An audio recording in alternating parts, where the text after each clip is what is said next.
Good morning students. कल की class में हमने सिख धर्म पढ़ा था।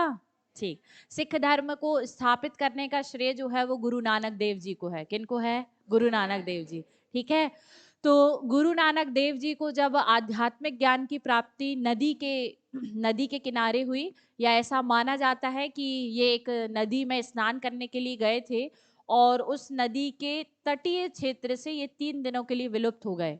और 3 दिनों तक ये जो है, ऐसा माना जाता है कि परमात्मा की गोद में रहे, और परमात्मा से जब इनको साक्षात्कार हुआ, तो उसके बाद जब ये निकल कर आए तो इनको आध्यात्मिक पुनर्जागृति हुई। और जब नदी से ये निकल कर आए तो इन्होंने बोला, ना कोई हिंदू ना कोई मुस्लिम। ठीक है। तो इसी के नाम पर ना के कारण इनका नाम क्या पड़ा? गुरु नानक देव पड़ा था। ठीक है। तो गुरु नानक देव जी जो हैं, उन्होंने अपने जीवन काल में कई सारी जो है वो धार्मिक यात्राएं की, जिनको किसके नाम से जाना जाता है? उदासियों के नाम से जाना जाता है। और ऐसा माना जाता है कि इन्होंने अपने जीवन के 21 वर्ष उदासियों में व्यतीत किया। कितने साल? 21 साल। अपने जीवन के 21 साल तक इन्होंने क्या की हैं? धार्मिक यात्राएं। ये यात्राएं जो है इन्होंने राष्ट्रीय स्तर पर भी की हैं और अंतर्राष्ट्रीय स्तर पर भी की। ठीक है। तो गुरु नानक देव जी जो है वो एक धर्म निरपेक्ष संत के रूप में आए। और आपको पता है कि भारत भूमि एक ऐसी समृद्ध सांस्कृतिक विरासत वाली भूमि है, जहां पर ऐसे अनेक महान संतों ने क्या किया है? जन्म लिया। और इन सभी महान संतों ने अलग अलग समय पर जन्म लेकर अपने ज्ञान के माध्यम से भारत भूमि की सांस्कृतिक और धार्मिक विरासत को समृद्ध बनाया है। उन्हीं समृद्ध विरासत को बनाने वालों में से एक कौन है? आपके सिख के धर्म गुरु हैं। और इनमें धर्म गुरु कितने हुए? आपके 10।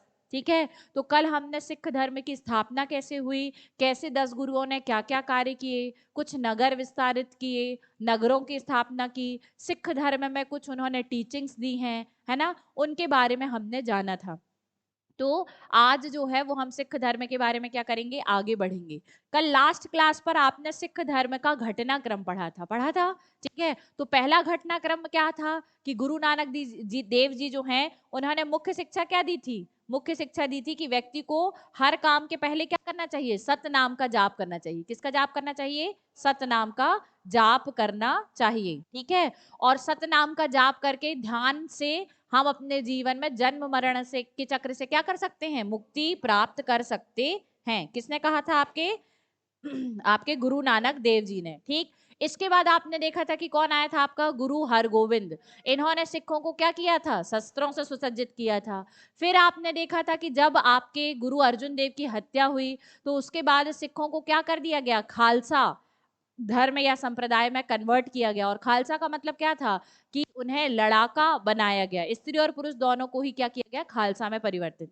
फिर इसके बाद आपने देखा कि गुरु गोविंद सिंह जो आपके कौन से गुरु थे? 10वें नंबर के गुरु।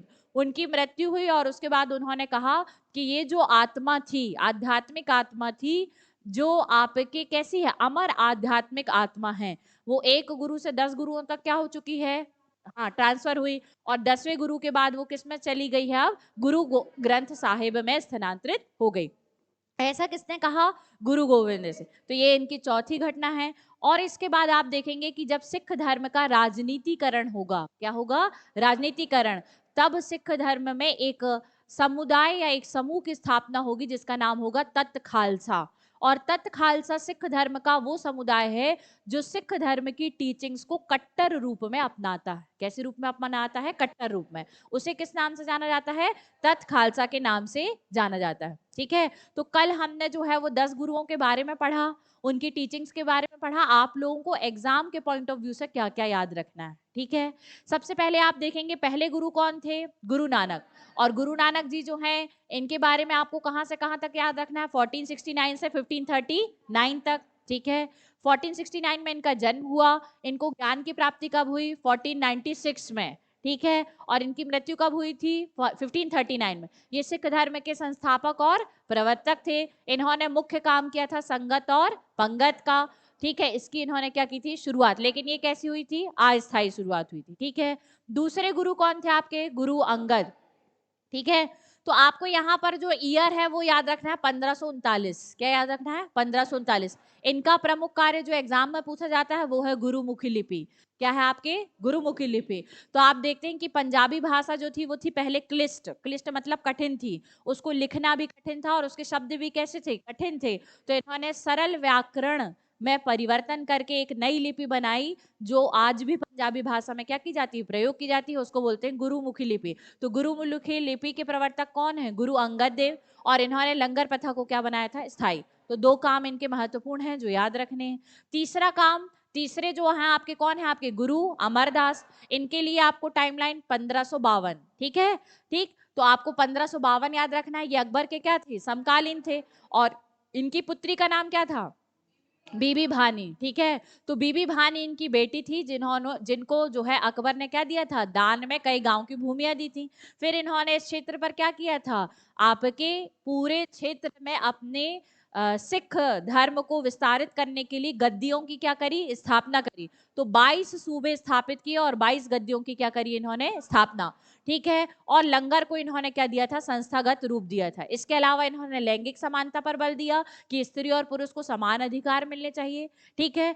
और इन्होंने पर्दा प्रथा और सती प्रथा का भी विरोध किया था, ठीक है? तो तीसरे गुरु जो हैं वो कौन है आपके? अमरदास। इनके प्रमुख कार्य में इतने काम, ठीक है? चौथे गुरु कौन है आपके? रामदास। रामदास का टाइम आपको याद रखना है 1574, ठीक है?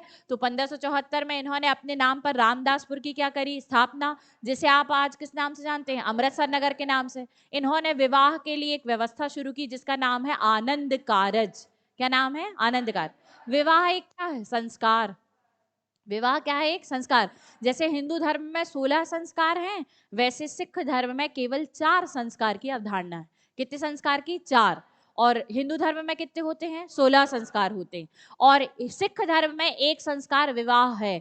तो विवाह के लिए जो संस्कार है उसका नाम है आनंद कारज। अच्छा, सबसे महत्वपूर्ण काम कि गुरु पद को पैतृक यानी वंशानुगत बनाने का कार्य किसके द्वारा किया गया था? आपके गुरु रामदास के द्वारा किया गया था। इन्होंने गुरु पद को क्या बनाया? पैतृक। फिर आपने देखा क्या? गुरु अर्जुन दास। कौन थे आपके? गुरु अर्जुन दास। तो अर्जुन दास जो है वो अकबर और जहांगीर के क्या थे? समकालीन थे। इन्होंने जो आपका ये वाला क्षेत्र था, कौन सा क्षेत्र था आपका? अमृतसर नगर। तो इस नगर में ही एक मंदिर की स्थापना कराई जिसका नाम क्या था? हरमंदर साहिब। और इस हरमंदर साहब जो है इसका गोल्ड से कवर करवाने का काम कौन करेगा? महाराजा रणजीत सिंह। तब इसे किस नाम से जाना जाएगा? गोल्डन टेम्पल के नाम से जाना जाएगा। इन्होंने लंगर प्रथा में जो कलेक्शन होगा तब तो आप किसी को भोजन खिला पाएंगे ना। तो लोगों को इन्होंने कहा कि आप ईमानदारी पूर्वक क्या कीजिए? आय का अर्जन कीजिए। और ईमानदारी पूर्वक आय का अर्जन करके आप अपनी आय का 1/10 भाग, ठीक है? तो इस 1/10 भागों को आप क्या करें? आध्यात्मिक कर के रूप में प्रदान करें, जिसके माध्यम से आज भी सिख संप्रदाय क्या करता है? लंगर आयोजन प्रतिदिन करता है, नियमित रूप से करता है। तो आप देखेंगे कि अनिवार्य आध्यात्मिक कर देने की शुरुआत किसके द्वारा की गई थी? अर्जुन दास के द्वारा की गई थी, ठीक है? ये पहले गुरु थे जिनको जो है उनकी क्या कर दी गई? हत्या। और हत्या का कारण क्या था? इन्होंने खुसरो को क्या दी थी? शरण दी थी, ठीक है? तो ये महत्वपूर्ण महत्वपूर्ण पॉइंट आपको याद रखने हैं, ठीक है? इनसे ये एग्जाम्स में प्रीलिम्स लेवल पर क्या होते हैं? क्वेश्चन बनते हैं। और 3 नंबर पर जब आते हैं तो भी बन जाता है। 3 बातें तो आपको लिखनी ही है, ठीक है? फिर इसके बाद आप देखेंगे छठवें गुरु कौन है आपके? हरगोविंद दास। तो एक बात कि अर्जुन देव की क्या हुई? हत्या हुई। और जब हत्या हुई तो इन्होंने सोचा कि अब सिख धर्म को खुद की आत्मरक्षा के लिए क्या करना चाहिए? सैन्यकरण। तो इन्होंने सिख धर्म का क्या किया? सैन्यकरण की शुरुआत करी। किसने? गुरु हरगोविंद ने। कब से कब तक? 1606 से 1644 तक थे। और इन्होंने 2 कृपाण, आत्मरक्षा के लिए 2 कृपाण की अवधारणा करी। एक थी मीरी और एक थी पीरी, ठीक है? मीरी जो थी वो धर्मनिरपेक्षता के लिए थी और पीरी जो थी वो आध्यात्मिक जागृति के लिए थी, ठीक है? क्लियर? तो इन्होंने 2 आपके कृपाण की अवधारणा दी। कीरतपुर और हरगोविंद शहपुर शहर की क्या किया? निर्माण कार्य शुरू कराया। हरगोविंद के बाद कौन बने थे आपके? हर राय, है ना? ये शाहजहां और औरंगजेब के क्या थे? समकालीन थे। इन्होंने दारा शिकोह को क्या दिया था? आशीर्वाद दिया था और दर्शन दिया। बस इसका यही महत्वपूर्ण काम है। किनका? हर राय का। हर राय के बाद कौन आए आपके? हरकिशन आए। ये औरंगजेब से क्या करने गए थे, भेंट करने गए थे, और बहुत कम उम्र में ये भी गए थे वहां भेंट करने के लिए। और फिर आपने देखा था कि यहाँ चेचक नामक महामारी फैली हुई थी, तो ये भी ग्रस्त हो गए और चेचक से इनकी मृत्यु हुई। तो आपके महामारी से मृत्यु, चेचक नामक महामारी से मृत्यु किसकी हुई, हर किशन की हुई। ठीक है, इनको हर कृष्ण भी कहते हैं, क्या कहते हैं, हर कृष्ण। तो कृष्ण और किशन एक ही है। ठीक, फिर इसके बाद आप देखेंगे 9वें गुरु कौन है आपके, तेग बहादुर। तो आपके 5वें गुरु अर्जुन देव की भी हत्या हुई और 9वें गुरु तेग बहादुर की भी हत्या हुई। इनकी हत्या कहां पर की गई थी, दिल्ली के चांदनी चौक में की गई थी। जहां इनकी आपकी शहादत हुई या जहां इनकी मृत्यु हुई थी, उस जगह पर आज एक गुरुद्वारा बनाया गया है जिसका नाम क्या है, शीशगंज साहिब। ठीक है, तो गुरु तेग बहादुर कौन से नंबर के थे, 9वें नंबर के थे। और इन्होंने किस शहर की स्थापना करी थी, आनंदपुर नामक शहर की स्थापना की। इन्होंने अमृतसर की बजाय जो है वो सिख धर्म का केंद्र किसको बना दिया था, मक्खोवाल नामक स्थान को बना दिया था। ठीक है, ये 9वें गुरु। और 10वें गुरु कौन थे आपके, गुरु गोविंद सिंह। ठीक है, तो गुरु गोविंद सिंह का टाइम कब से कब तक है, 1675 से 1708। ठीक है, तो लगभग कितने साल, 25, 35 और 3 आपके 33 साल, 33 ईयर्स तक कौन रहेंगे आपके, गुरु गोविंद सिंह। ठीक है, तो गुरु गोविंद सिंह जो है इन्होंने किस पंथ की स्थापना करी, खालसा। ठीक है, क्योंकि सिख गुरु की फिर से क्या हो गई थी, हत्या। तो इन्होंने खालसा पंथ की क्या की, स्थापना। और इसके माध्यम से इन्होंने सिख महिला तथा पुरुष को लड़ाका समूह में अपनी आत्मरक्षा के लिए क्या किया, ट्रेंड करना शुरू किया। किसके अंतर्गत, खालसा पंथ के अंतर्गत। इनके कितने पुत्र थे, 4। और इन्होंने औरंगजेब के खिलाफ कितनी लड़ाइयां लड़ी थी, 13 लड़ाइयां लड़ी थी, जिसमें अधिकांश लड़ाइयों में गुरु गोविंद सिंह ही क्या हुए थे, विजित हुए थे। ठीक है, यहां तक की बात क्लियर है। चलिए, तो आज का जो मेन टॉपिक है वो टॉपिक है आपके सिख धर्म संप्रदाय में या सिख धर्म में प्रमुख प्रमुख उनके दर्शन और मत क्या। ठीक है, तो कल भी हमने चर्चा की थी कि सिख धर्म में जो सिख शब्द है उसका अर्थ क्या होता है आपका, शिष्य होता है। ठीक है, और शिष्य कौन होता है, सिख धर्म में शिष्य उसे कहा गया है जो 10 गुरुओं के द्वारा जो भी शिक्षाएं दी गई हैं, गुरु नानक देव प्लस उसके बाद के 9 गुरु, तो टोटल कितने हो गए, 10। इन 10 गुरुओं के द्वारा जो भी शिक्षाएं दी गई हैं उन शिक्षाओं का पालन करें, उन्हें अपने जीवन में उतारे और आपकी क्या रहे, नैतिकता और आदर्शों को बनाए रखे। ठीक है, तो ऐसे व्यक्ति को क्या कहा जाता है, सिख कहा जाता है। तो 10 गुरुओं के लेखन और शिक्षाओं का पालन करने वाले व्यक्ति को क्या कहते हैं, सिख। ठीक, दूसरी बात, यहां पर एक शब्द है जिसका नाम है सिमरन। सिमरन को क्या कहा जाता है, सुमिरण कहा जाता है। और उसका आप देखेंगे कि हिंदी में से क्या कहते हैं, सिमरन। तो गुरु नानक देव जी जो है वो उन्होंने एक ही ओमकार की अवधारणा दी और उन्होंने कहा कि इस संपूर्ण संसार में ईश्वर क्या है, एक ही है। और आपको अपने जीवन के प्रत्येक कार्य को करने से पहले ईश्वर को याद कर लेना चाहिए। इसे ही क्या कहा गया है, सुमिरन कहा गया है। ठीक है, फिर इसके बाद आप देखेंगे कि नेक्स्ट जो है वो है आपका गुरु मत। क्या है आपका, गुरु मत। तो गुरु मत भी इनकी एक शब्दावली है जिसके अंतर्गत आप देखेंगे कि इसका मतलब होता है द वे ऑफ गुरु।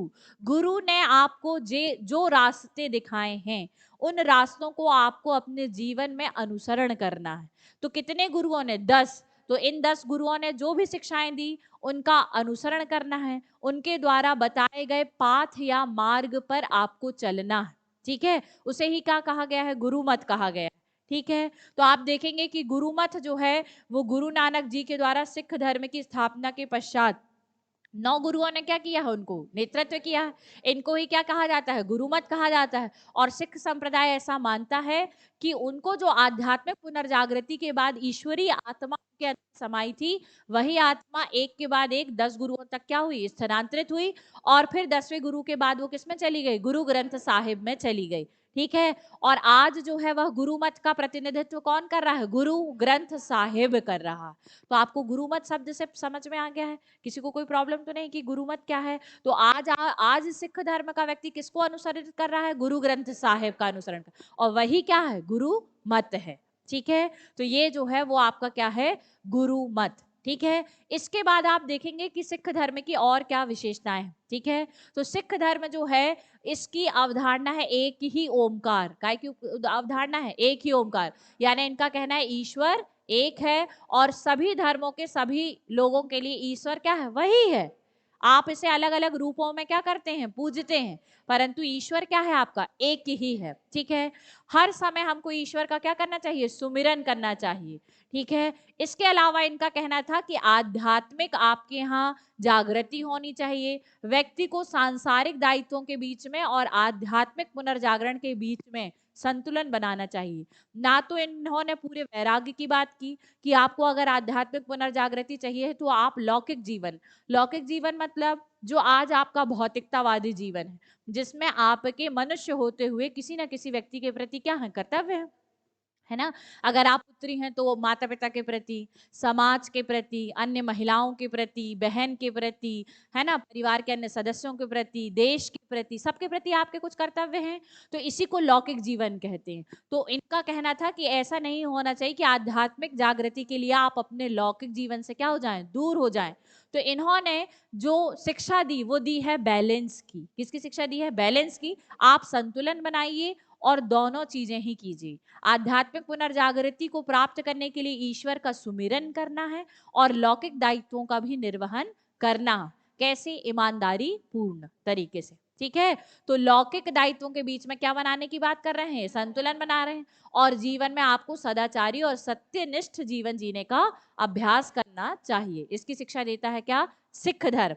ठीक है, दूसरी बात कि सिख धर्म जो है वो ब्रह्मचर्य की बजाय किस कौन से प्रकार के जीवन को जीने की बात करता है, गृहस्थ जीवन जीने का आदेश देता है। लेकिन कहता है कि गृहस्थ जीवन में जो आप आजीविका अर्जित करते हैं उसको ईमानदारी से अर्जित कीजिए, किसी पाप के द्वारा आप या लोभ के द्वारा, चोरी के द्वारा इस प्रकार से अर्जित नहीं कीजिए।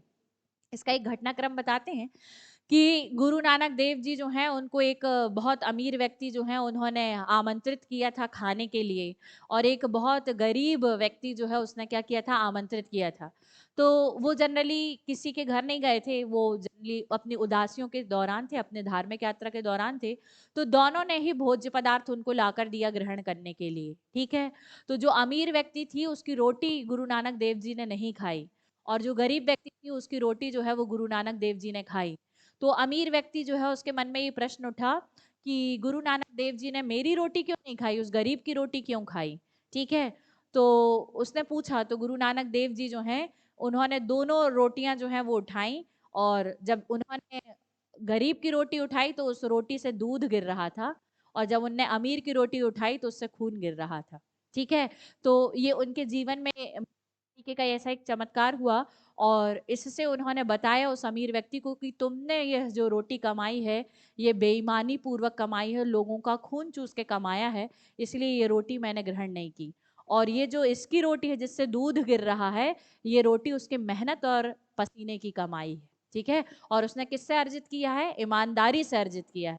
तो वास्तव में ये जो आपका सिख धर्म है ये आपके आजीविका को एकदम ईमानदारी पूर्वक अर्जित करने की ही क्या करता है, बात करता है या शिक्षा देता है। ठीक है, तो आप देखेंगे कि यहाँ ईमानदारी से आजीविका और सांसारिक लाभों और पापों से बचने का क्या देता है, संदेश। ठीक है, इसके अलावा मूर्ति पूजा का क्या किया गया है, विरोध किया गया है। उपवास, तीर्थ यात्रा, अंधविश्वासों का पालन और मृतकों की पूजा, इन सारे अनुष्ठानों की सिख धर्म क्या करता है, निंदा करता है। ये सारी चीजें इनके धर्म में वर्जित है या नहीं की जानी चाहिए।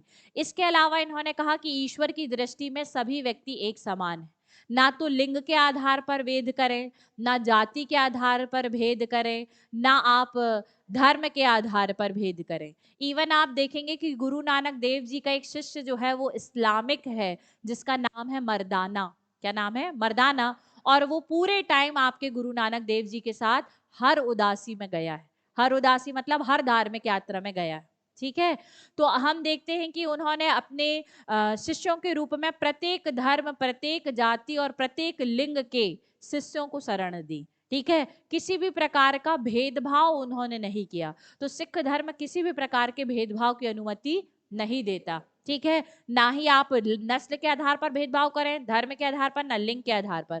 क्यों, क्योंकि इनका मानना था कि ईश्वर की दृष्टि में सभी लोग एक समान हैं। और जिस समय में गुरु नानक देव जी और ये अन्य 10 गुरु हुए, उस समय में मुस्लिम धर्म में पर्दा प्रथा, और हिंदू धर्म में कौन सी प्रथा का प्रचलन था, सती प्रथा का प्रचलन था। ठीक है, तो ये दोनों ही प्रथाएं जो हैं वो महिलाओं के डिमोलिशन के लिए, या अगर हम बोले महिलाओं को कमतर करने के लिए या उन पर अत्याचार जैसी प्रथाएं थी, है ना।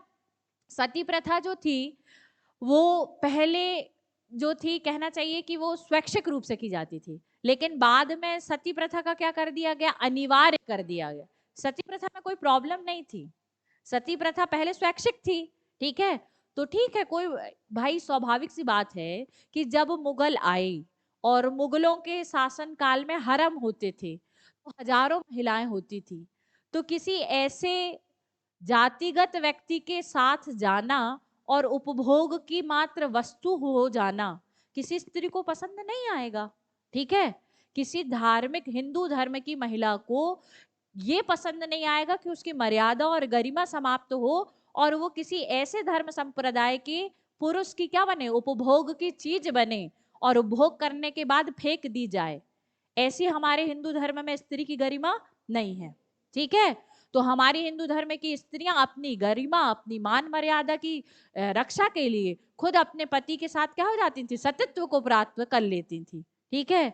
तो उस समय में क्या होते थे, उस समय में मुस्लिम आक्रमणकारी जो थे वो राजा के मर जाने के बाद उस स्त्री को क्या करते थे, अपने हरम में ले जाकर उपभोग की वस्तु समझते थे। तो वो सही था, वो बिल्कुल सही था। लेकिन हम देखते हैं कि जब आपका समाज एकदम नॉर्मलाइज हो गया, समाज में जो है वो मुगल सत्ता का अंत हुआ और उसके बाद भी हिंदू धर्म में सामान्य रूप से जब उसका पति, युद्ध में नहीं खत्म हुआ है पति, कैसे उसकी मृत्यु हुई, सामान्य कारणों से मृत्यु हुई, तब भी कहने लगे कि नहीं तुम अपने पति के साथ जो है वो सतत्व को प्राप्त करो, तो ये गलत है ना।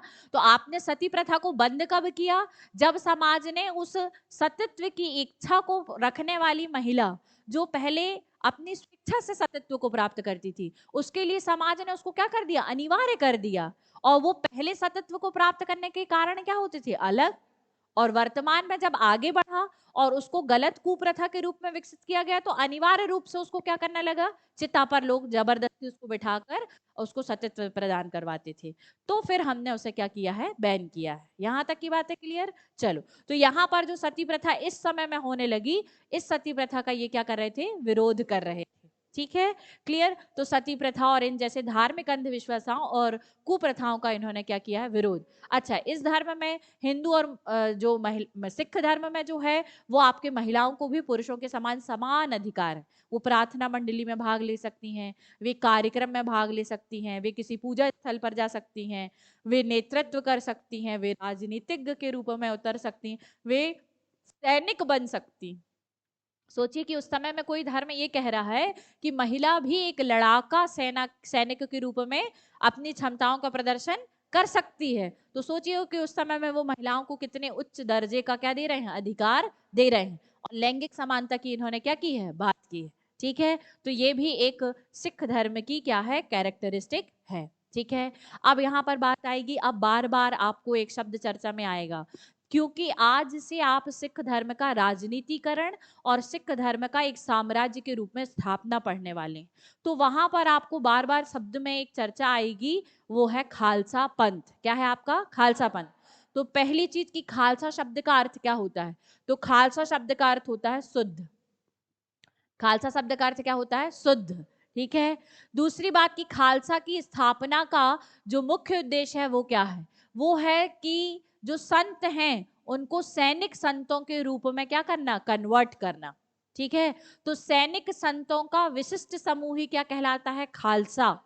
और इस खालसा जो कम्युनिटी है, सिख धर्म में एक खालसा समूह है, उसकी अगर किसी को सदस्यता लेनी है तो उसके लिए 3 पैरामीटर्स निर्धारित किए गए थे। कितने पैरामीटर्स, 3, ठीक है। तो हम देखते हैं कि इस खालसा पंथ का मतलब है आप किस में कन्वर्ट होंगे, सैनिक के रूप में कन्वर्ट होंगे। और जब आप सैनिक के रूप में कन्वर्ट होना चाहते हैं तो आपको 3 शर्तों का अनुपालन जरूरी है। पहला, कि सिख धर्म में एक आपके समारोह होता है। क्या होता है आपका समारोह, इस समारोह को बोलते हैं बपित समारोह, सिख बपत सिमा समारोह, ठीक है।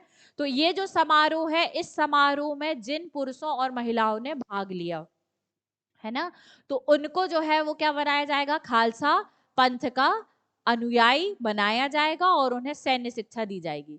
जिन्होंने, पहली शर्त क्या है, बपतिस्मा समारोह में भाग लिया। दूसरी शर्त है कि वे लोग सिख गुरुओं के द्वारा 10 गुरुओं के द्वारा दी गई या निर्धारित की गई आचार संहिता का और सिख धर्म की संपूर्ण परंपराओं का सख्ती से क्या करते हो, पालन करते हो, उनको ही क्या दी जाएगी, खालसा पंथ की सदस्यता। और तीसरी शर्त ये है कि ये लोग जो आपके 5 निर्धारित भौतिक वस्तु हैं, क्या, केश, कंघा, कड़ा, कच्छा और कृपाण, ये 5 चीजें यदि धारण करते हैं तभी उन्हें खालसा पंथ की क्या दी जाएगी, सदस्यता दी जाएगी। तो खालसा पंथ की सदस्यता प्राप्त करने के लिए 3 शर्त। पहला, सिख धर्म के बपतिस्मा समारोह में भाग लेना है। दूसरा, सिख धर्म की आचार संहिता और गुरुओं के द्वारा जो आदेश और शिक्षा दी गई उनका सख्ती से पालन, और आपके पंच कंकार आपको धारण करना है। यदि आप इन पंच कंकार को धारण करते हैं तो ही आपको खालसा पंथ की सदस्यता दी जाएगी। और जब आपको खालसा पंथ की सदस्यता दी जाएगी तो आप सैनिक संत के रूप में विकसित हो जाएंगे। अब इसका उद्देश्य क्या है कि भाई सैनिक पंथ के रूप में, लड़ाका शक्ति के रूप में उन्हें परिवर्तित करना। और जो सैनिक होता है उसमें एक सबसे महत्वपूर्ण भाव होता है आत्मसमर्पण। क्या भाव होता है, आत्मसमर्पण, या अपना क्या, न्यौछावर कर देना, प्राणों की बलि के लिए भी सोचना नहीं है। तो हम देखते हैं कि उनकी जो भावना होगी वो क्या होगी, प्रतिबद्धता। प्रतिबद्धता मतलब अपने धर्म की रक्षा के प्रति वो हमेशा क्या होंगे, प्रतिबद्ध होंगे। उनमें आपकी क्या होगी, समर्पण की भावना होगी, और सामाजिक चेतना जैसे गुणों को भी क्या करेंगे, उजागर करेंगे। इन गुणों का विकास किसके माध्यम से किया जाएगा, खालसा पंथ के माध्यम से किया जाएगा। ठीक है, तो ये चीजें आपको याद रखनी है। अब इसके बाद कि वर्तमान में इन्होंने पुजारी की अवधारणा को क्या कर दिया था, अस्वीकार। इन्होंने कहा था कि पुजारी जो होता है वो भेदभाव लाता है। क्या लाता है, भेदभाव लाता, वो आडंबर लाता है। तो इनका मानना था कि कोई भी गुरुद्वारे में कोई भी पुजारी नहीं होना चाहिए। तो इनके यहाँ सिर्फ जो गुरु ग्रंथ साहिब है ना, जिसमें इन लोग क्या मानते हैं, अमर आध्यात्मिक चेतना का निवास मानते हैं, तो उस गुरु ग्रंथ साहिब की रक्षा के लिए एक व्यक्ति नियुक्त किया जाता है जिसे ग्रंथी कहा जाता है। क्या कहा जाता है, ग्रंथी।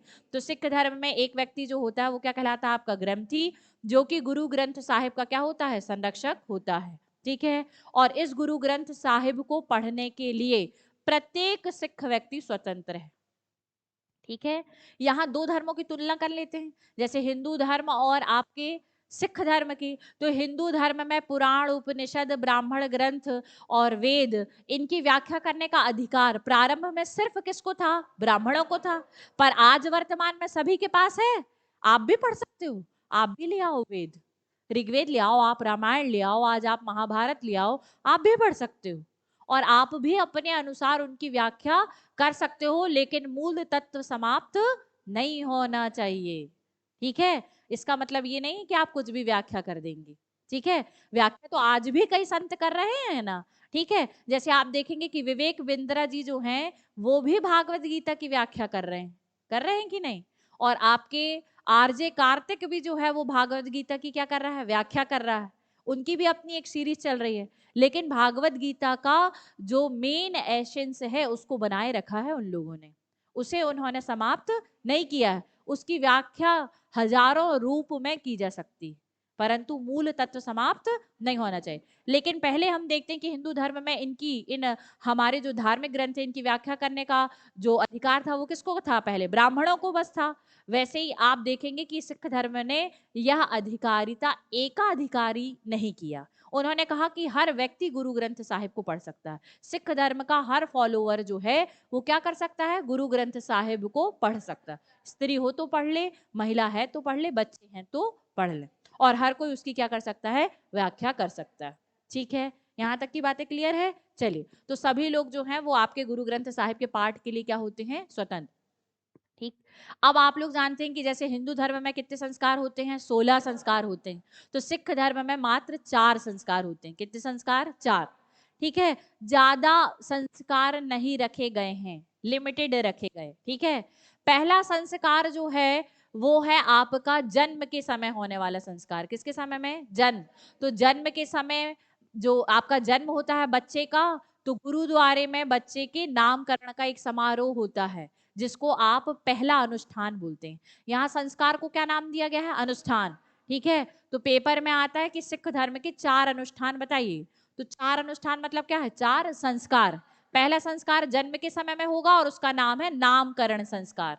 क्या नाम है आपका? नामकरण।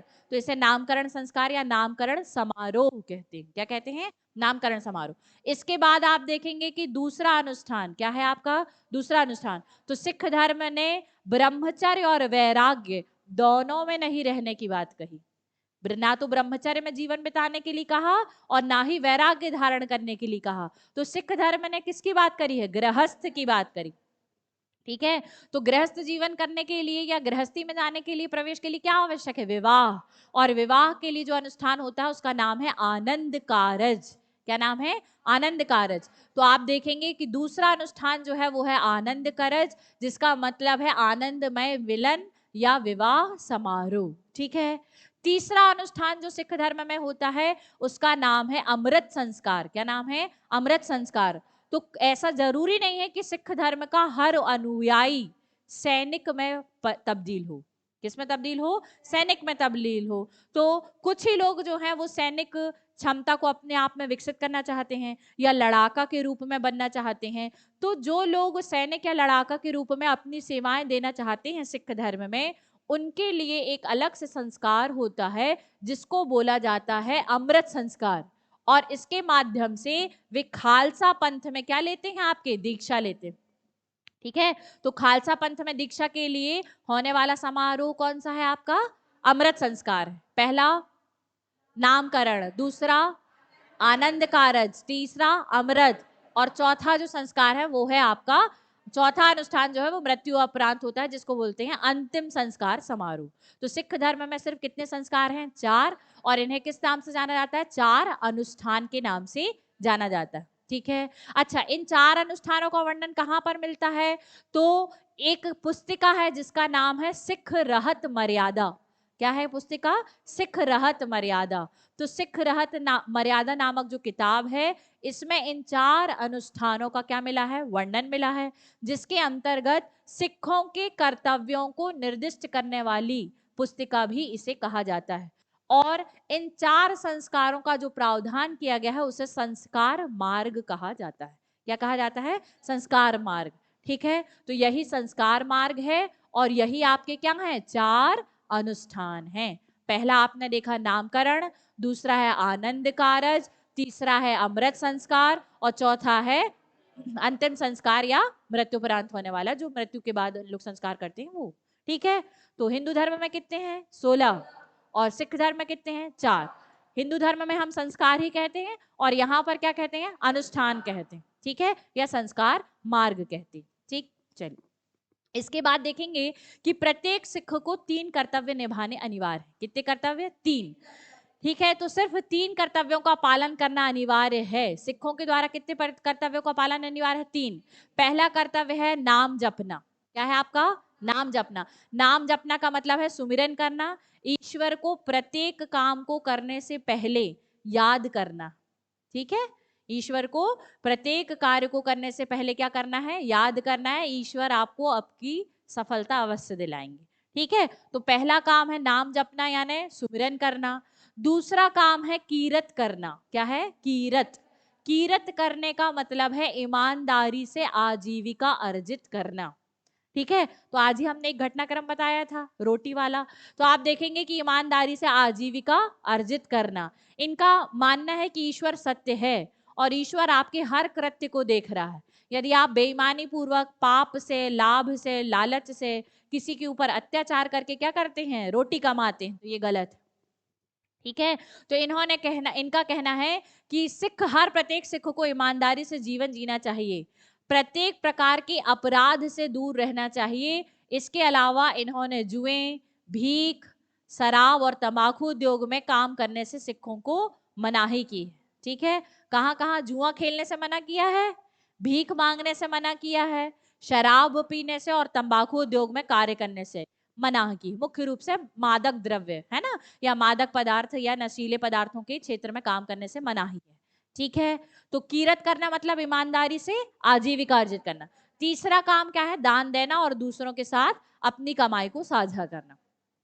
ठीक है, तो सिर्फ कितने कर्तव्य बताए हैं जीवन में? 3। पहला सुमिरन। ठीक है, सुमिरन यानी नाम जपना। दूसरा कीरत करना यानी ईमानदारी से आजीविका अर्जित करना, और तीसरा क्या है, दान देना और दूसरों की सेवा करना। इनका कहना है कि आप जो है वो धन संग्रह ना करें, अपने जो धन है आपके पास, जो संपत्ति है, उसका कुछ हिस्सा जो है वो लोगों की सेवा और लोगों की भलाई में जरूर लगाएं। ठीक है, क्लियर है। तो सिख धर्म में प्रत्येक सिख के कितने कर्तव्य हैं? 3, और अनुष्ठान कितने थे? 4। इन्होंने प्रत्येक सिख को 5 दोषों से दूर रहने के लिए कहा है। पहला है काम, ठीक है, दूसरा क्या है? क्रोध, लोभ, मोह और माया।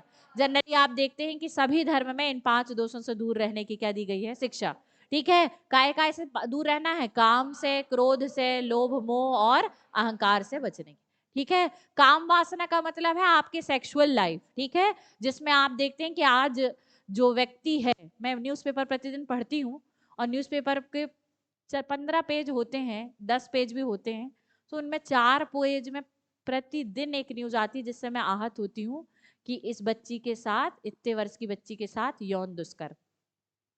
ठीक है, तो मानव की जो काम वासना है वो नियंत्रित भी हो सकती है, संतुलित भी हो सकती है, मनुष्य खुद नियंत्रण रख सकता है। परंतु ऐसा क्या है कि हर दिन न्यूज़पेपर पे आ रहा है ना, ना बुजुर्ग महिलाओं को छोड़ा जाता है, ना यंग को छोड़ा जाता है, ना छोटी बालिकाओं को छोड़ा जाता है। कल के न्यूज़पेपर में भी मैंने देखा 3 जगह यही खबर थी। तो इसी पर नियंत्रण है कि आपकी काम वासना कैसी होनी चाहिए? नियंत्रित होनी चाहिए। ठीक है, क्लियर। तो काम, क्रोध, लोभ, मोह और अहंकार, इन 5 आपके दोषों से दूर रहने की क्या दी गई है? शिक्षा। इसके बाद उदासियां, क्या है आपका? उदासियां। उदासियां क्या है? आपके धार्मिक यात्राएं। क्या है आपकी? धार्मिक यात्राएं। तो जो गुरु नानक देव जी जो हैं, जब इनको आध्यात्मिक पुनर्जागृति हुई तो इन्होंने संपूर्ण भारत में यात्राएं करी। ठीक है, और उन यात्राओं के दौरान इन्होंने सिख धर्म की सबसे महत्वपूर्ण बातें और टीचिंग्स जो है वो लोगों को बताई। ठीक है, इसके साथ साथ गलत कार्यों में संलग्न व्यक्तियों को उनके कार्य क्षेत्र से बाहर निकाला। जैसे आप देखेंगे कि वेश्यावृत्ति यानी प्रोस्टिट्यूशन में लगी हुई महिलाओं को उन्होंने उनके कार्य क्षेत्र से बाहर निकाला, और फिर उन महिलाओं का दान किया उन्होंने। ठीक है, तो ये काम किया। फिर आध्यात्मिक पुनर्जागृति लाने का काम किया, अंधविश्वासों और कुरीतियों से दूर रहने की बात की, है ना, बाहाडंबर कर्म कांडों से बचने की बात उन्होंने की। ठीक है, तो इनकी धार्मिक यात्राएं जो थी वो पर्पसफुल थी, मतलब उद्देश्यपूर्ण थी। ठीक है, सिर्फ घूमने नहीं गए थे। ठीक है, तो काफी उद्देश्यपूर्ण धार्मिक यात्राएं की थी, जिसमें आप देखे थे कि इन्होंने ठगों को क्या बनाया था? साधु।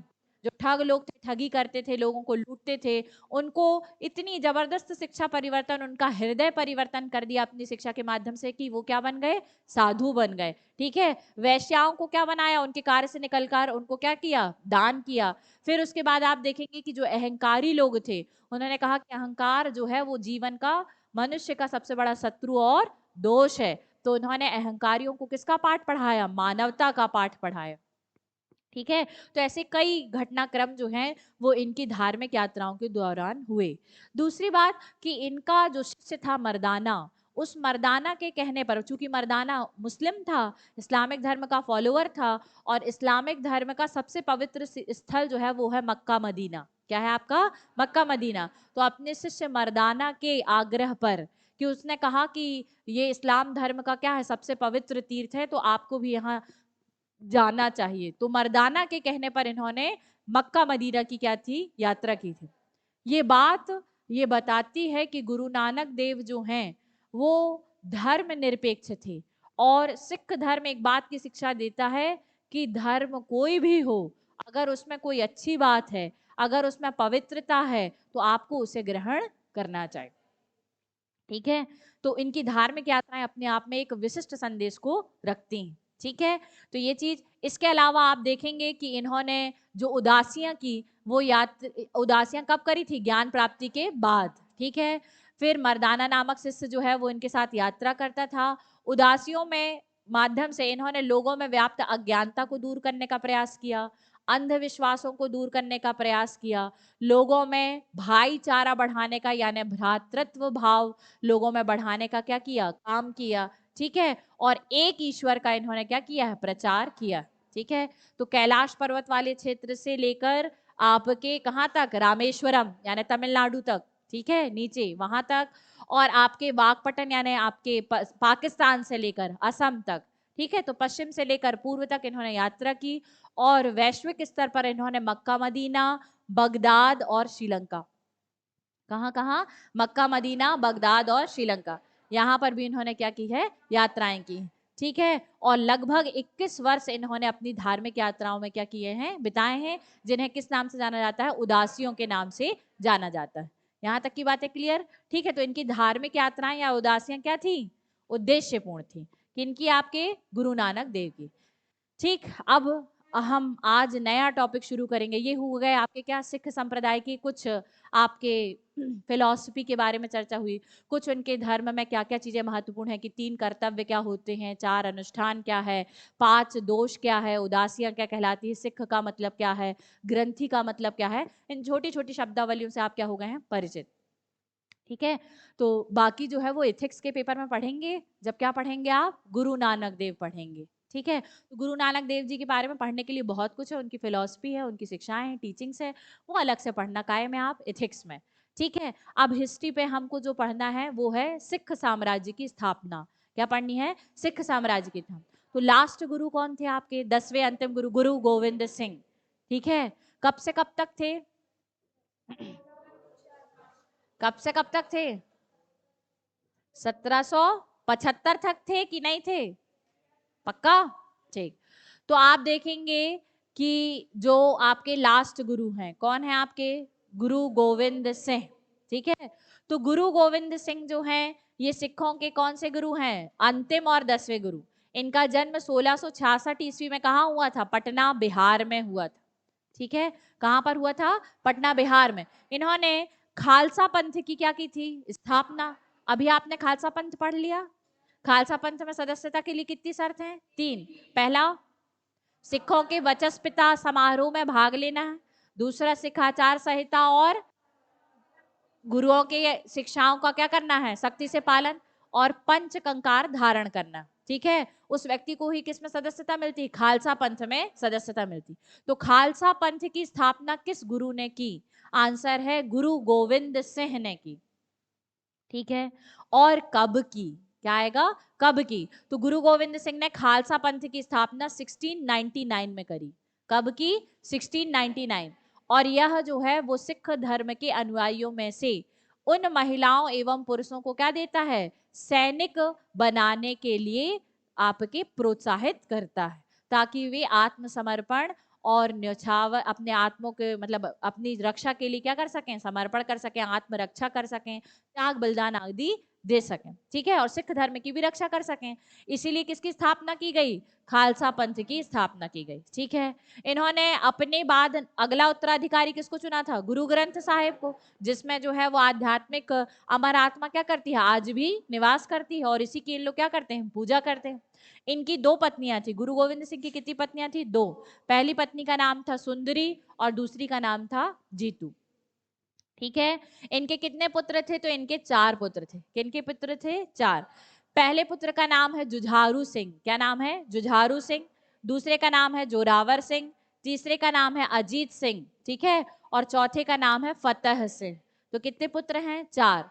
जुझारू, जोरावर, अजय और आपका फतेह, अजीत और फतेह, ठीक है, क्लियर। तो कितने पुत्र हैं इनके, 4, ठीक। अब यहाँ पर हुआ ये कि इन्होंने 5 वस्तुएं धारण करने के लिए कहा सिखों को, वो आपने जान लिया है, क्या क्या, कंघा, केस, कृपाण, कच्छा और कड़ा, ठीक है। ये 5 वस्तुएं धारण करने के लिए शिक्षा किसने दी थी, गुरु गोविंद सिंह ने दी थी। इन्हें क्या कहा जाता है, पंच कंकार भी कहा जाता है, क्या कहा जाता है, पंच कंकार, ठीक है। फिर इसके बाद जो है वो आपके सिख धर्म में एक त्योहार मनाने की शुरुआत करी, जिसका नाम था पाहुल। तो पाहुल नामक त्योहार मनाने की शुरुआत किसके द्वारा की गई, गुरु गोविंद सिंह के द्वारा की गई, ठीक है। इन्होंने एक शहर बसाया था जो कि आज वर्तमान हिमाचल प्रदेश में स्थापित करवाया गया या नगर विकसित कराया गया, जिसका नाम था पाउंटा, क्या नाम था, पाउंटा। तो पाउंटा नामक नगर की स्थापना किसने कराई थी, गुरु गोविंद सिंह ने, कहां पर, हिमाचल प्रदेश में, ठीक है।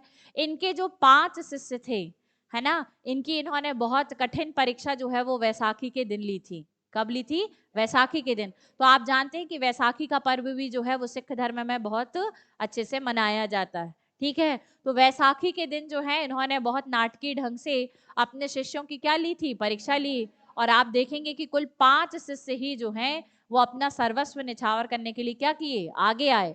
गुरु गोविंद सिंह के इन 5 शिष्यों को पंच प्यारे कहा जाता है। क्या कहा जाता है, पंच प्यारे। ठीक है।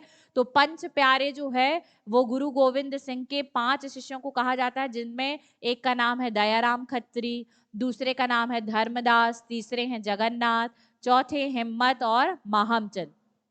ठीक है। तो ये काफी डिवोटेड थे और गुरु नानक देव के क्या थे, प्रिय शिष्य भी थे। कौन, आपके पंच प्यारे, जिनके नाम क्या है, दयाराम, धर्मदास, जगन्नाथ, हिम्मत और माहमचंद। ठीक है। इनको किस नाम से जाना जाता है, पंच प्यारे के नाम से जाना जाता है। तो पंच प्यारे कोई अवधारणा नहीं है, पंच प्यारे गुरु गोविंद सिंह के 5 शिष्यों के समूह को क्या कहा जाता है, पंच प्यारे कहा जाता है। ठीक है। चलिए, इसके बाद हम देखेंगे कि जो आपके गुरु गोविंद सिंह हैं, यहीं से अब सिख धर्म वर्सेस मुगल साम्राज्य, इधर से जो है वो मुख्य संघर्ष क्या होगा, शुरू होगा। और सिख धर्म भी जो है वो अपने आप को एक साम्राज्य के रूप में स्थापित करने की मुहिम शुरू करने वाले जो गुरु हैं वो है गुरु गोविंद सिंह।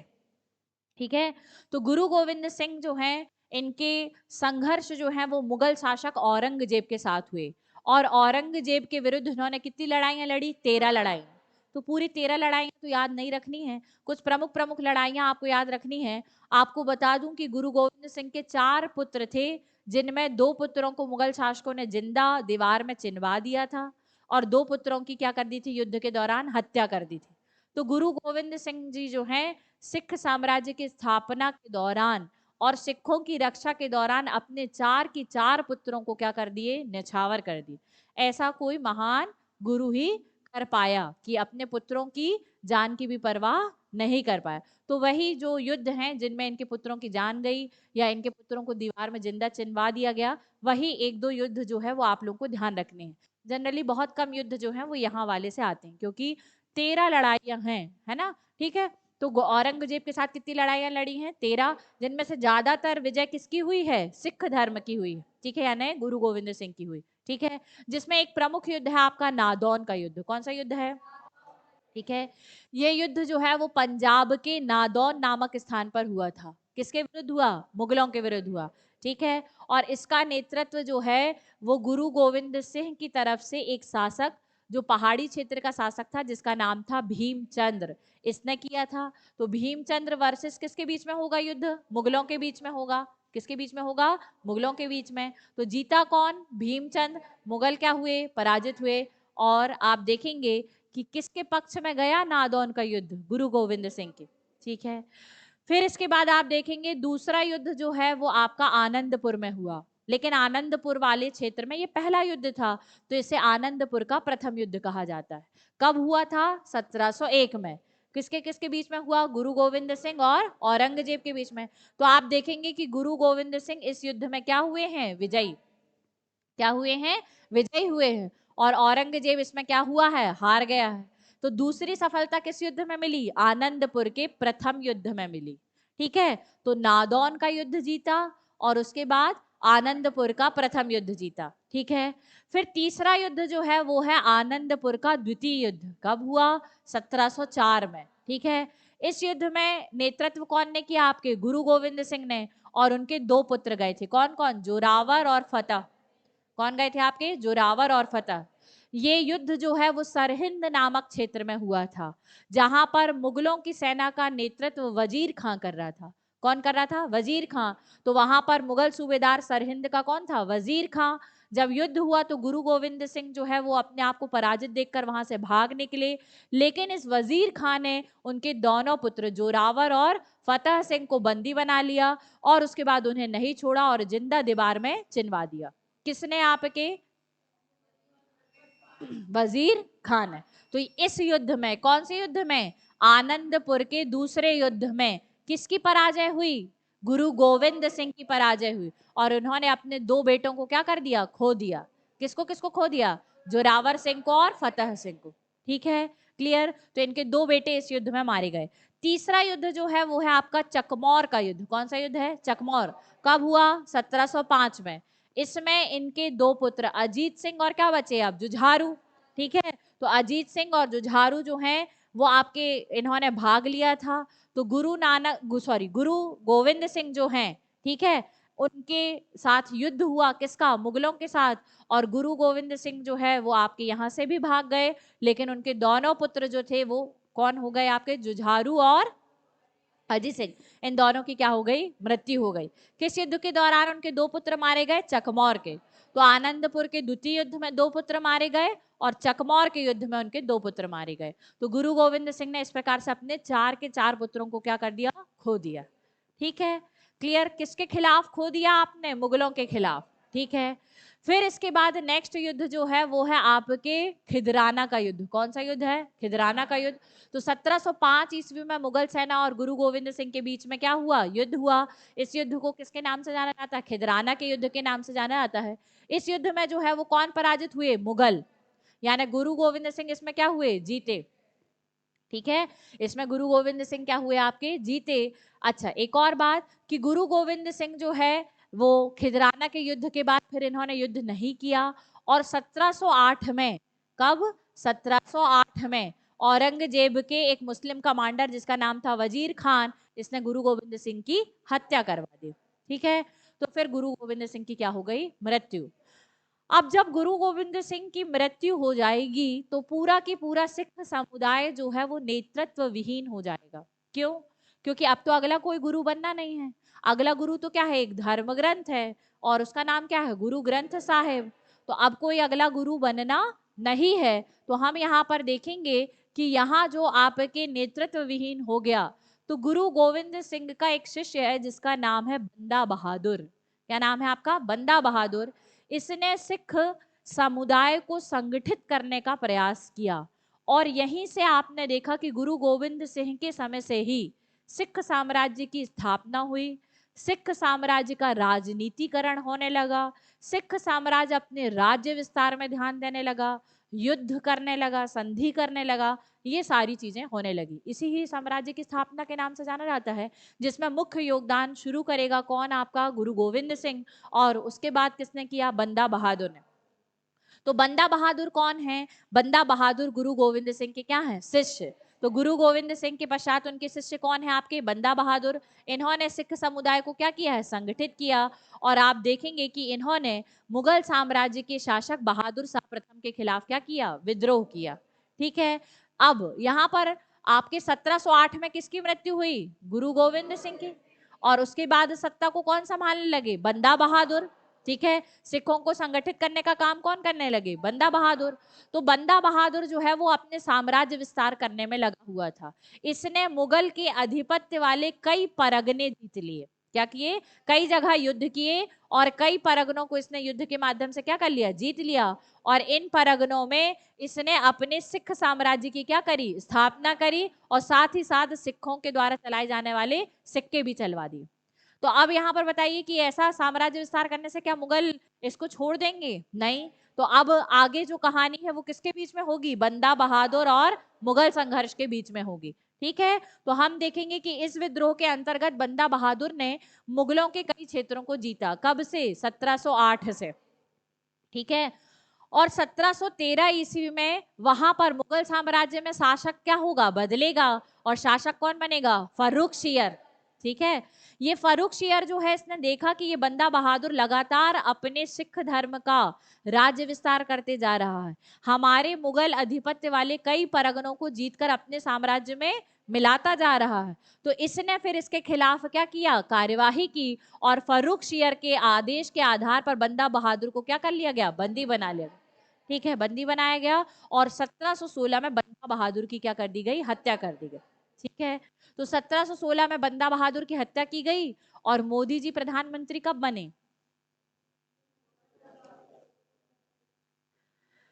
कब बने मोदी जी प्रधानमंत्री, पहली बार 2014 में बने थे।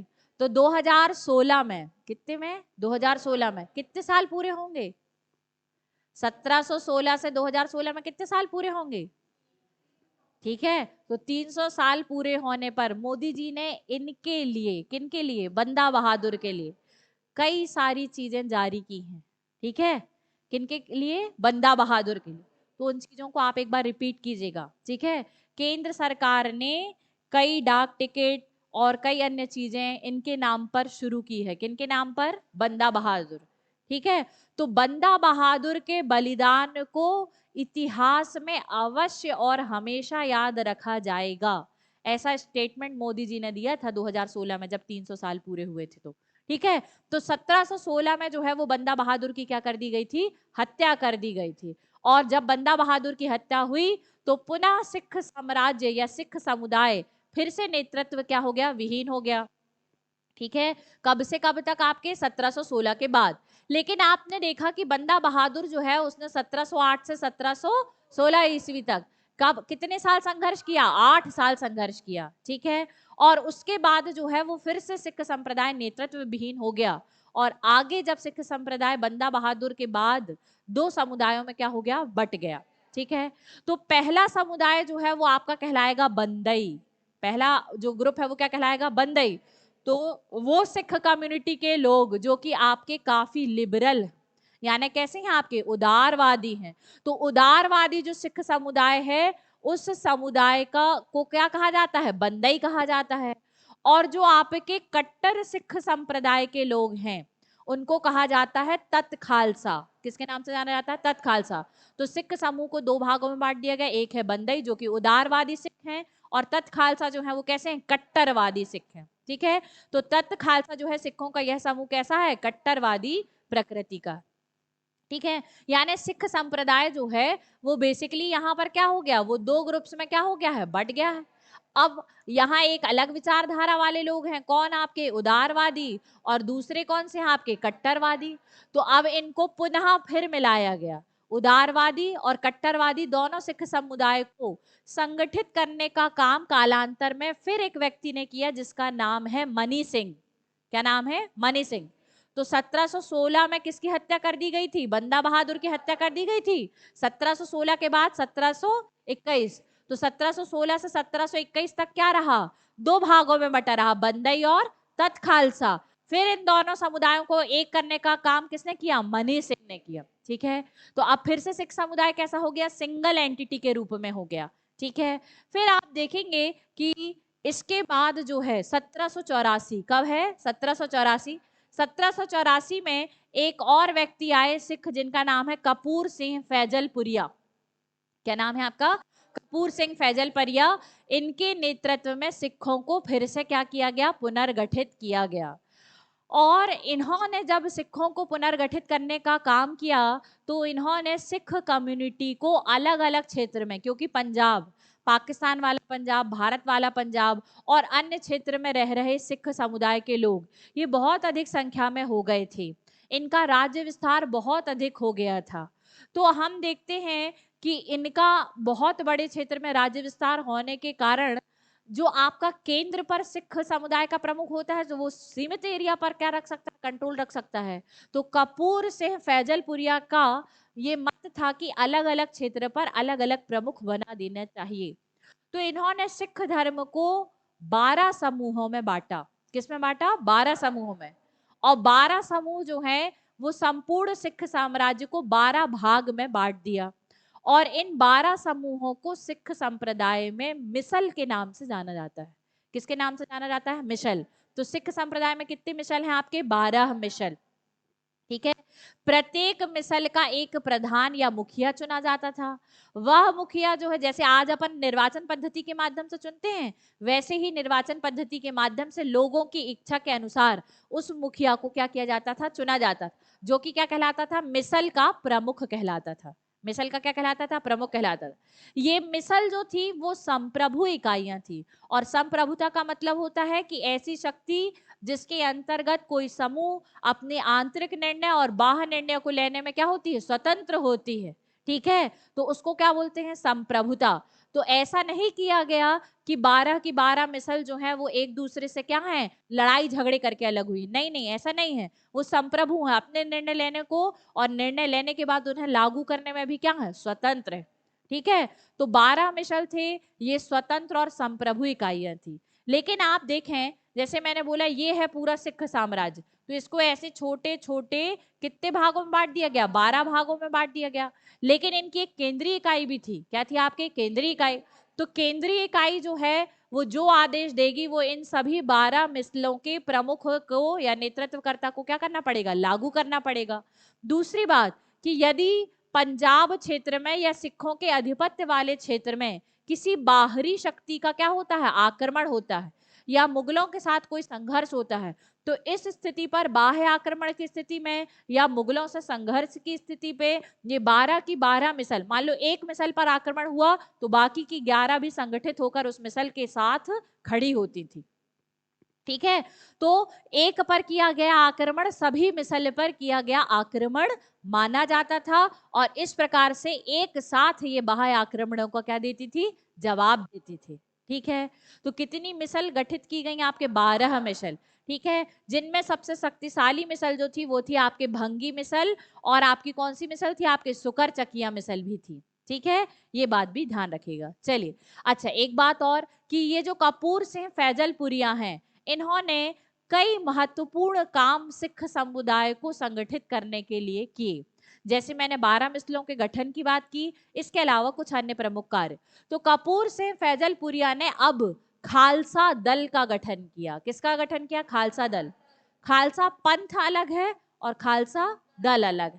पंथ हमने बता दिया है आज की क्लास में। अब खालसा दल, खालसा दल जो है इसका मुख्य उद्देश्य है सिखों को राजनीतिक रूप से, सिखों को आर्थिक रूप से और सांस्कृतिक रूप से क्या करना, संगठित करना। ठीक है, किस किस रूप से, आर्थिक, राजनीतिक और सांस्कृतिक, इन तीनों रूपों में संगठित करने के उद्देश्य से क्या बनाया गया, खालसा दल।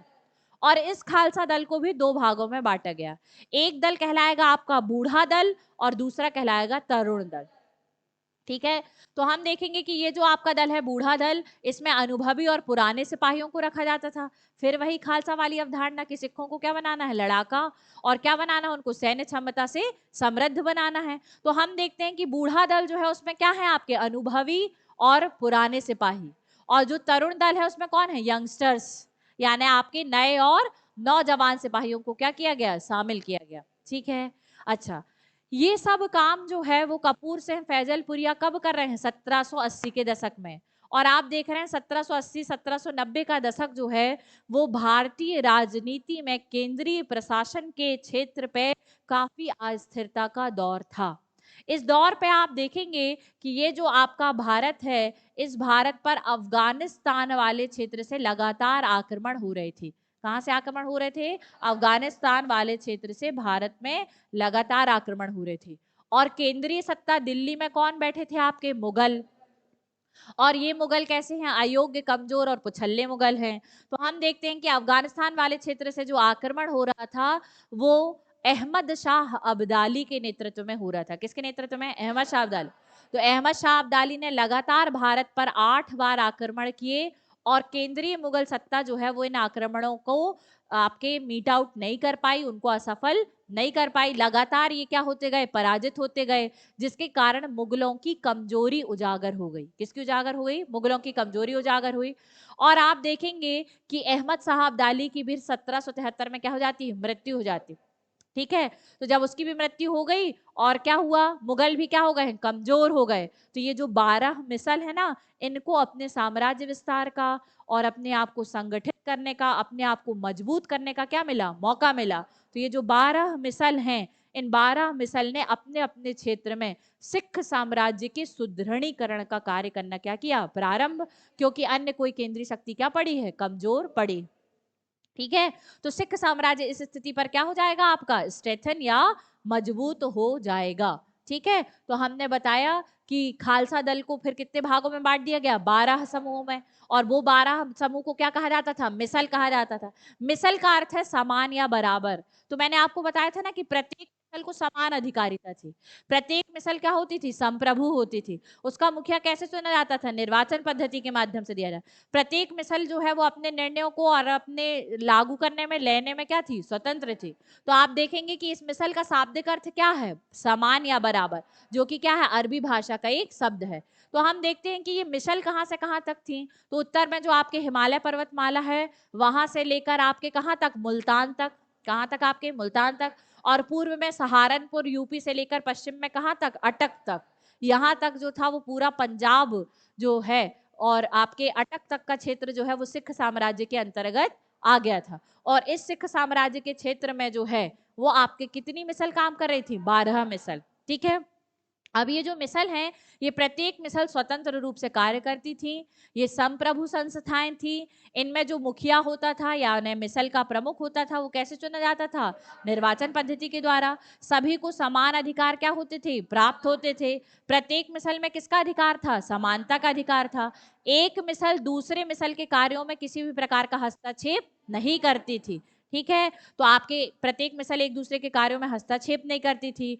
और केंद्रीय प्रशासन जो है वो गुरुमत संघ के आधार पर क्या करता था, निर्णय लेता था और सभी मिसल को उसके निर्णय को फॉलो करना पड़ता था। ठीक है, प्रत्येक मिसल की अपनी स्वयं की क्या थी, आर्थिक और राजनीतिक व्यवस्था थी। ठीक है, जिसे वो खुद क्या करते थे, निर्धारित करते थे। ठीक है, कुल मिसलों की संख्या कितनी है, 12। लेकिन यदि कभी कोई बाह्य आक्रमण होता था तो पूरी की पूरी मिसल उस सभी आक्रमण का क्या करती थी, सामना करती। ठीक है, कितनी मिसल के बारे में बात करेंगे अपन, 12। ठीक है, तो ये 12 मिसल जो है वो आपके उनके नाम। ठीक है, पहली मिसल जो है वो है आपके भंगी, दूसरे का नाम है अहलूवालिया, तीसरी है रामगढ़िया, चौथी नकई, पांचवा कन्हैया, छठवीं उल्लेवालिया, सातवीं निशान वालिया, आठवीं फैजलपुरिया, इसी को सिंहपुरिया मिसल भी कहते हैं। फिर करोड़ सिंहिया, शहीद मिसल, फुलकिया और सुकर चकिया। ठीक है, तो टोटल कितनी मिसल है आपकी, 12। लेकिन आपको क्या 12 याद करनी है, नहीं, आपको सिर्फ 2 याद करनी है, भंगी और सुकर चकिया।